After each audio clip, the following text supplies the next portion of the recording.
واجب الاحترام ذی الحج کے مہینے کی ابتدا ہو چکی ہے اور گزشتہ 2-4 جمعہ سے آپ حضرات کے سامنے سیدنا ابراہیم علیہ السلام اور ان کے گھرانے کا تذکرہ چل رہا تھا کہ ذی الحج کے مہینے میں ہونے والی حج کی عبادت ہو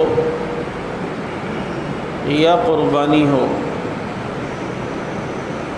یہ یاد دلاتی ہے سیدنا ابراہیم علیہ السلام کی قربانیوں کی، اور اللہ رب العزت نے جو واقعات قرآن کریم میں یا جو واقعات اللہ کے نبی نے احادیث مبارکہ میں ذکر فرمائے ہیں، وہ مزے لینے کے لیے صرف نہیں ہیں، بلکہ ان سے ہمیں جو سبق ملتا ہے، جو راز ملتا ہے، اس پر غور کیا جائے۔ وَإِذِ ابْتَلَىٰ إِبْرَاهِيمَ رَبُّهُ بِكَلِمَاتٍ فَأَتَمَّهُنَّ، اللہ تعالیٰ نے ابراہیم علیہ السلام کو چند باتوں میں آزمایا، اس میں وہ کامیاب ہوئے۔ آگ میں کود جانا ہے، کود گئے، بیوی بچوں کو جنگل و بیاباں میں چھوڑ دینا ہے، چھوڑ گئے، بچے کو ذبح کرنا ہے، کرنے کے لیے تیار ہو گئے، ان کے بت توڑنے ہیں، توڑ دیے۔ یہ امتحان اللہ تعالیٰ نے لیا۔ ایک چھوٹا سا سوال میں کیا کرتا ہوں کہ امتحان کس کو کہتے ہیں کہ جس کا آگے سوال کا نہ پتہ ہو یا آگے کا نہ پتہ ہو کہ کیا ہوگا، یہ امتحان اسی کو کہتے ہیں۔ آج جو لوگ انبیاء علیہ السلام کے عالم الغیب ہونے کا عقیدہ رکھتے ہیں کہ انہیں پہلے سے سب کچھ پتہ ہوتا ہے، ہم کہتے ہیں کہ اللہ بتاتا ہے تو پتہ چلتا ہے، نہ بتائے تو نہیں پتہ چلتا، بتانے پہ آئے تو بتاتا ہے، نہیں بتانے پہ آئے تو نہیں بتاتا۔ نہ بتانا چاہا تو کنعان کے کنویں میں حضرت یوسف علیہ السلام ہیں، 3 دن رہے، حضرت یعقوب علیہ السلام کو پتہ ہی نہیں چلا کہ بیٹا وہاں ہے۔ جب بتانے پہ آئے تو 40 سال کے بعد مصر سے قمیص چلی ہے اور حضرت یعقوب کو رب نے بتایا، تو اب وہ کہتے انی لاجد ریح یوسف، مجھے یوسف کی خوشبو آ رہی ہے۔ تو ایک سمپل سا ایک سوال ہے کہ حضرت ابراہیم علیہ السلام جب اپنے بیٹے کو لے کے جا رہے تھے ذبح کرنے کے لیے، کیا ان کو پتہ تھا کہ بیٹا بچ جائے گا؟ ایک آسان سا سوال ہے، کسی سے آپ پوچھ لیں، اگر وہ کہیں ہاں پتہ تھا جی پہلے سے کہ بچ جائے گا، تو کو پھر یہ امتحان نہیں ہے، پھر امتحان کیسا؟ اور جب نہیں پتہ تھا تو پھر مان لو کہ لا یعلم من فی السماوات والارض الغیب الا اللہ، آسمان و زمین کے غیوب کو اللہ کے سوا کوئی نہیں جانتا۔ پتہ تھا کہ بیٹا بچ جائے گا، اگر پتہ تھا تو پھر امتحان نہیں، پھر کیسا امتحان اور پھر کیسی آزمائش؟ یہاں تو ہر ایک کو پھر پتہ ہو کہ میرا بیٹا سپاہی صحابہ میں آئے گا، اسے کچھ بھی نہیں ہوئے گا، تو پھر یہ روزانہ بچے کو وصیتیں کرے گا، بیٹا ناگن میں جمعہ پڑھنا ہے تو نے، اور کہیں بھی نہیں پڑھنا، فاروقی کے ساتھ جڑا رہے، بس پتہ ہے نا مرے گا ہی نہیں، کچھ ہوگا ہی نہیں، گرفتاری بھی نہیں ہوگی۔ مزہ تو تب ہے نا کہ پتہ نہیں ہے، جبھی تو پھر ذرا ہچکچاتے ہو کہ جمعہ بھی نہیں پڑھو یہاں۔ آج اگر پتہ ہو کہ میرا بیٹا جائے گا افغانستان اور جناب آ جائے گا اور غازی بن کے، تو بھیج دو گے، ہر ایک بھیجے گا، پھر چوک پہ بیٹھ کے فخر سے کہے گا مجاہد کا باپ ہوں میں۔ پتہ نہیں ہے نا، جبھی تو آزمائش ہے۔ پتہ تھا کہ بیوی بچوں کو جنگل و بیاباں میں چھوڑ جاؤں گا تو اللہ تعالیٰ ان کے کھانے پینے کا انتظام کر دے گا، یہ تو ایک نقطہ میں نے آپ کے سامنے بیان کیا کہ امتحان کہتے ہی اس کو ہیں کہ آگے کا پتہ نہ ہو کہ پتہ نہیں کیا ہو جائے گا، جبھی تو یہ امتحان ہے۔ اور اسی طرح کے امتحان ابراہیم علیہ السلام سے لیے گئے اور وہ اعلیٰ نمبروں میں پاس ہوئے۔ جنگل و بیاباں میں بیوی کے ساتھ جا رہے ہیں، حضرت اسماعیل علیہ السلام ساتھ ہیں، فرمایا یہیں پہ چھوڑ کے چلے جاؤ۔ اب وہاں چھوڑا اور جانے لگے، بتا بھی نہیں رہے۔ بیوی بھی سمجھدار ہے، مزاج شناس ہے، آواز دیتی ہیں رکتے نہیں، سمجھ گئی کہ وہی آئی ہے کہ ان کو چھوڑ کر جاؤ۔ کہا اتنا تو بتاؤ، اللہ کا حکم ہے۔ اشارہ کیا، ہاں جی اللہ کا حکم ہے۔ کہا بس ٹھیک ہے، پھر وہ ضائع نہیں کرے گا، جو اس کے لیے قربانی دے تو کیا وہ اسے ضائع کرے گا؟ یہ قربانی دی اور اس قربانی کے نتیجے میں پھر کروڑوں اربوں لوگوں کو فائدہ پہنچانا تھا کہ حضرت اسماعیل علیہ السلام روئے ہیں، ایڑیاں رگڑی ہیں۔ اللہ رب العزت نے وہاں سے زمزم کا پانی جاری کیا، جو اس وقت سے لے کر آج تک کروڑوں اربوں لوگ اس سے استفادہ حاصل کر رہے ہیں اور وہ پانی پی رہے ہیں اور ختم نہیں ہوتا۔ قربانی ایک کی ہے اور دیکھیں فائدے کتنوں کے ہوتے ہیں۔ یہی تو ہوتا ہے، قربانی ایک دیتا ہے لیکن کتنوں کو فائدہ بعد میں پہنچتا ہے۔ یہ قربانی دینے والے کے اخلاص پر ہے۔ ایک حق نواز نے خدا کی قسم قربانی دی، لاکھوں کا ایمان بچا کے چلا گیا، لاکھوں کا ایمان۔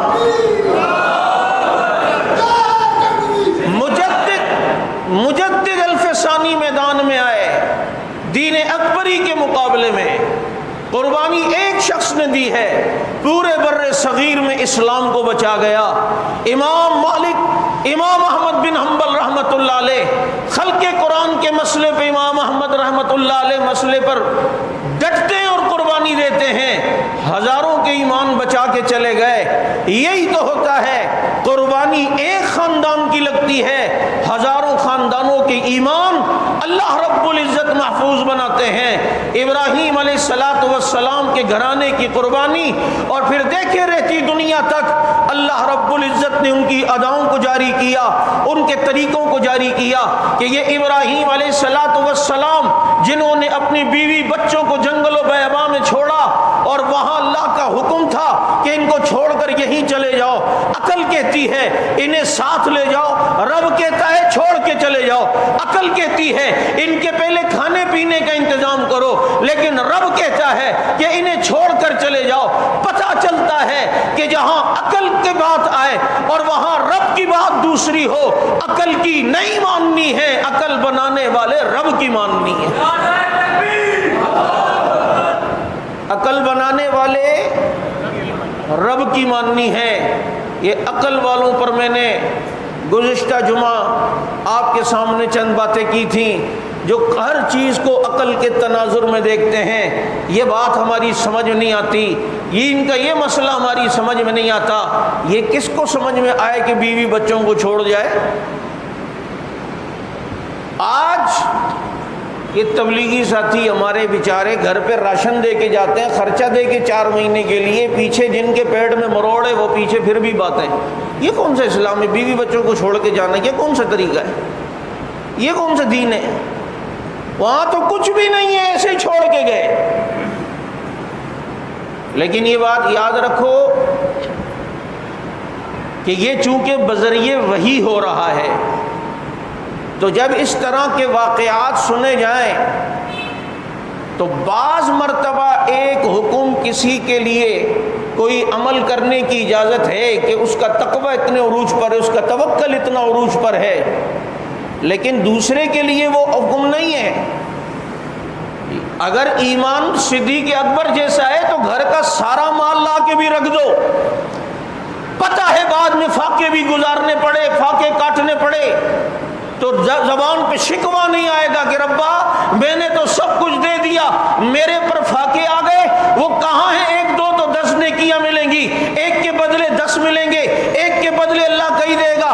ایسے پھر زبانوں پر جب فکرے آئیں گے، شکوے آئیں گے، تو اس لیے مجھے تجھے یہ حکم نہیں ہے، مجھے تجھے حکم یہ ہے قل العفو، کہ جناب کہ جو چیز اضافی ہو، یسألونک ماذا ینفقون قل العفو، کیا خرچ کریں آپ سے سوال کرتے ہیں، تو کہو جو تمہارے خرچوں سے جو زیادہ مال بنتا ہے اس کو اللہ کی راہ میں دے دو، باقی اپنے اہل و عیال کی بھی فکر کرو۔ پتہ چلا یہاں اٹھا کر سب دے دیا، اب بچہ بھوک سے رو رہا ہے، اب جناب پریشان ہیں کہ اب میں کیا کروں، اللہ تو نے تو کہا تھا من جاء بالحسنۃ فلہ عشر امثالھا، اب چنانچہ اب 10 کہاں ملیں گے، تیرا ابھی ایمان اس درجے کا نہیں، اگر ایمان صدیقی ہو تو پیغمبر دروازے پہ دستک دیں، صدیق چلنا ہے اور ہجرت کرنی ہے، صدیق اپنے 5000 درہم ٹوٹل تھے سارے جمع کرتے ہیں اور پیغمبر کے ساتھ جاتے ہیں کہ یہ سارا مال اپنے نبی پہ لٹاؤں گا، گھر پہ 2 چھوٹی بیٹیاں ہیں، ایک بوڑھا باپ ہے، لیکن ان کے لیے 1 درہم بھی نہیں چھوڑا کہ چلو 1 درہم چھوڑ دیں، 1 درہم ان کے لیے رکھ کے چلے جائیں، اور بیٹیاں بھی تو صدیق کی ہیں۔ جب باپ نے، ابو بکر صدیق کے والد نے ان بچیوں کے دادا نے پوچھا گھر کے لیے بھی کچھ چھوڑ کے گیا یا نہیں، تو بیٹیاں تھیلے کے اندر کنکریاں لا کر دکھاتی ہیں، اور دادا نابینا ہے، ابو قحافہ ہاتھ پھیرتے ہیں، کہتے ہاں ہاں واقعی گھر کے لیے بھی بہت کچھ چھوڑ کے گیا، اسے پتہ نہیں پروانے کو چراغ، بلبل کو پھول، بس صدیق کے لیے ہے خدا کا رسول بس۔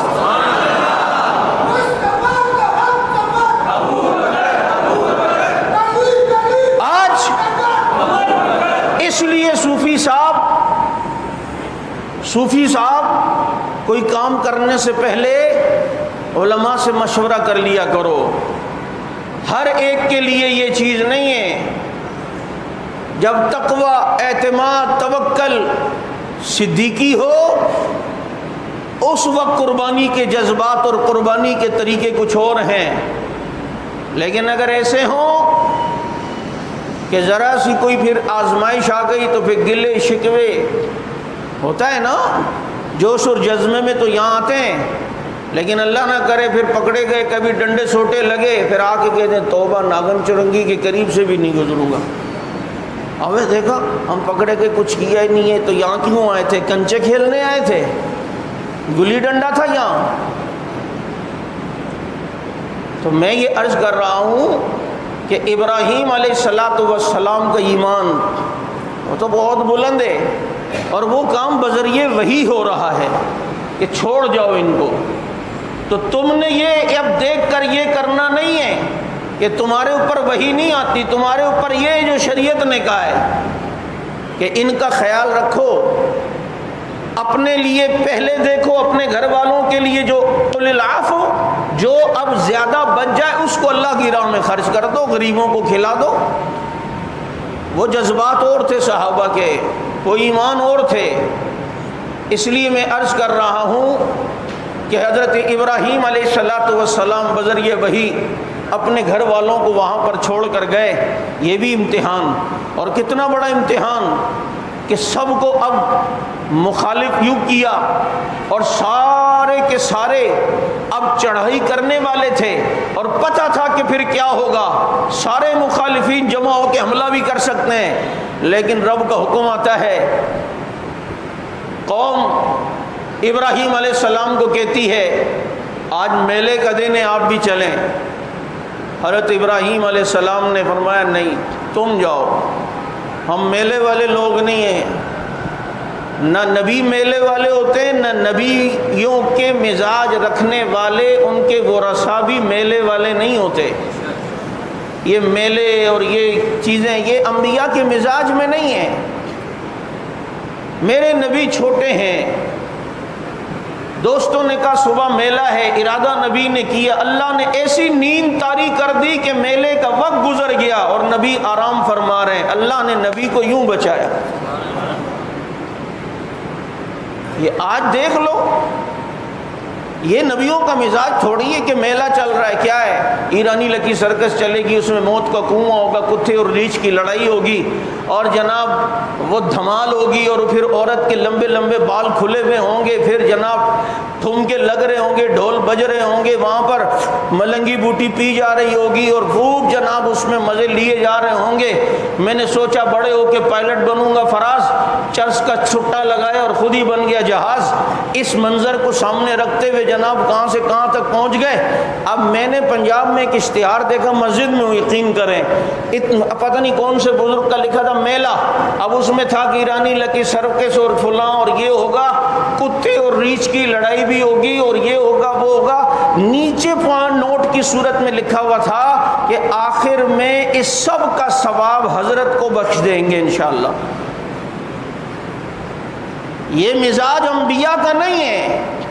اس لیے یاد رکھو اس قوم کو تفریح میں لگا دیا گیا اور مقصد سے ہٹا دیا گیا.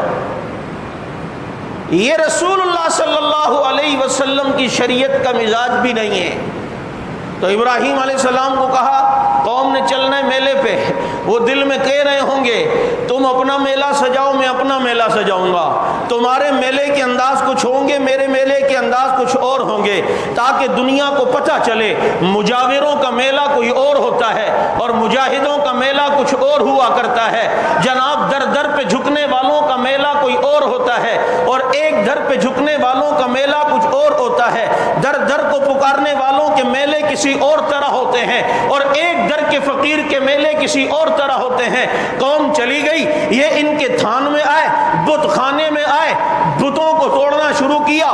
کسی کی ٹانگ کاٹی، کسی کی ناک کاٹی، کسی کے ہاتھ کاٹ دیے، کسی کی گردن کاٹ دی، کسی کو یوں پھینک دیا، کوئی الٹا پڑا ہوا ہے، کوئی سیدھا پڑا ہوا ہے. بڑا کڑالا لے کر اس بڑے والے بت کی گردن میں لٹکا دیا.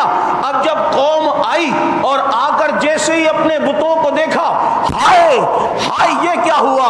یہ سینے پہ ہاتھ مارنے کی رسم شاید وہیں سے چلی ہے اور اسی کی نسل سے شاید چلی ہے. چنانچہ ہائے ہائے کر کے کہا یہ کیا ہو گیا ہے، یہ ہمارے معبودوں کے ساتھ کیا ہو گیا ہے، ہمارے خداؤں کا یہ حال کس نے کر دیا ہے، ہمارے خدا نے یہ جناب ان کو مارا کیوں نہیں، جس نے ہمارے خداؤں کے ساتھ یہ حال کیا یہ کس نے کیا ہوگا. تو ایک ہی آواز میں کہتے ہیں اختلاف کرنے کی کیا ضرورت ہے کہ یہ کس نے کیا. ایک ہی ہے جس نے کیا ہوگا، اور وہ ابراہیم ہے، اس کے علاوہ اور کوئی ہو نہیں سکتا. میں اس موقع پہ کہا کرتا ہوں آج کفر کو جہاں کوئی نقصان ہو، جہاں اس کو کوئی جھٹکا لگے، جہاں اس کو کوئی دھچکا لگے، فوراً کفر کہتا ہے یہ ضرور انہوں نے کیا ہوگا، یہ ضرور انہوں نے کیا ہوگا. او بھائی اور بھی تو دنیا میں بہت سارے ہیں، کیا پتہ اس نے کیا ہو، کیا پتہ اس نے کیا ہو، کیا پتہ اس نے کیا ہو. کہتے نہیں یہ وہ تل ہی نہیں